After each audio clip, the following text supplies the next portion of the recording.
बुकेरा शरीफ जी औरत मथा सख्त वेश्याणो तशद्दुद, औरत जो बाअसर मुड़स खिलाफ एहतजाज।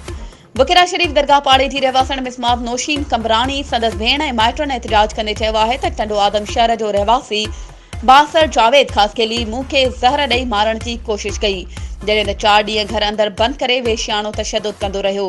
4 ॾींहं मुसलसल तशद्दुद करण सां गॾु खाइण पीअण बंदि करे छॾियो हो। जावेद खासकेली फर्टिलाइज़र कंपनी में कमु कंदो आहे, जंहिं ख़िलाफ़ टंडो आदम सिटी थाणे ते संदस ख़िलाफ़ FIR दाख़िल करण लाइ पहुतासीं, जिते SHO FIR दाख़िल करण सां इनकार करे छॾियो।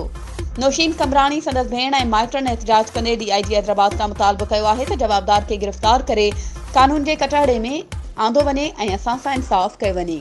वधीक ख़बरुनि ऐं अपडेट्स जे लाइ असांजे चैनल खे सब्सक्राइब कयो ऐं हा, बेल आइकन खे प्रेस करण न विसारिजो त जीअं असांजी हर नई अचण वारी वीडियो तव्हां ताईं पहुची सघे।